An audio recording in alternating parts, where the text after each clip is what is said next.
Arrivés à l'état-major général des armées, les visages endeuillés, les parents des victimes de l'attaque des casquettes bleues ivoiriens au Mali, encore sous le choc, ont été reçus par le général de corps d'armée Lassina Doumbia, chef d'état-major général des armées, ce mercredi 20 janvier.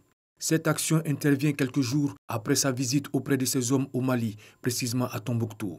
L'objectif est resté le même, traduire la compassion de toute la nation et des forces armées aux familles des disparus.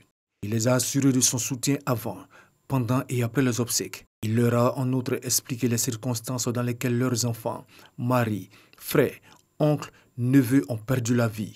L'engin dans lequel ils se trouvaient a marché sur un engin explosif improvisé lors d'une mission. C'est difficile pour un chef de perdre des hommes.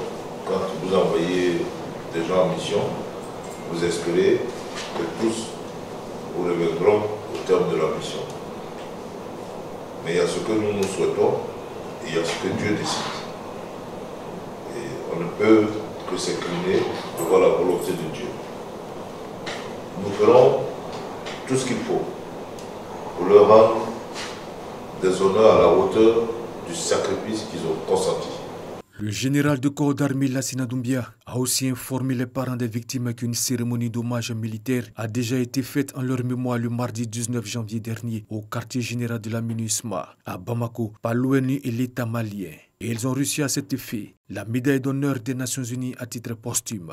La compassion du chef d'état-major général des armées n'a pas seulement été traduite par des mots, mais aussi par un soutien financier à hauteur d'1 million de francs CFA, remis séance tenante aux familles des défunts pour les premières démarches funèbres.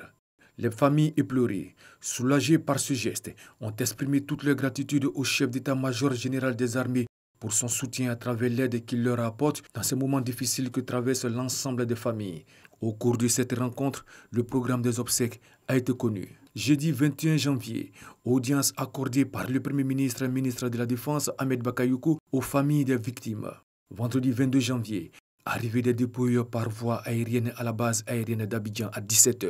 Lundi 25 janvier, cérémonie d'hommage national à l'état-major général des armées en présence du chef de l'État Alassane Ouattara, chef suprême des armées, à la suite de laquelle les dépouilles seront remises aux familles.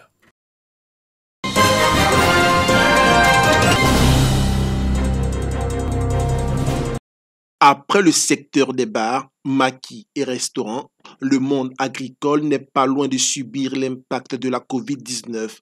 Regroupés en collectif, les responsables des organisations et associations des producteurs de café et cacao montent au créneau pour assurer les acteurs agricoles sur le ralentissement de la commercialisation du cacao. L'impact de la pandémie à Covid-19 sur toute l'économie mondiale est bien entendu en train d'impacter réellement la filière café-cacao et c'est ce qui justifie le ralentissement massif des activités de commercialisation.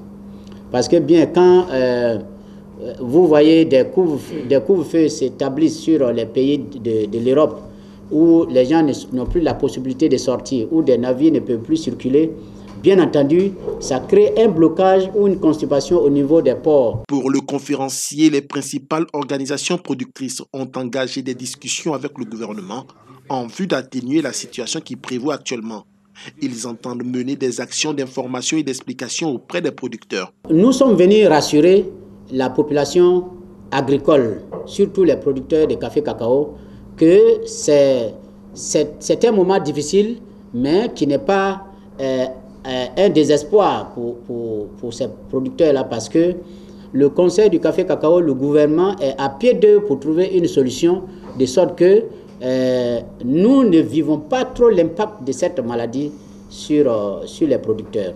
4 mois après le lancement de la grande campagne 2020-2021, les principales organisations interpellent acheteurs et exportateurs au respect du prix Borchamp fixé à 1000 francs CFA.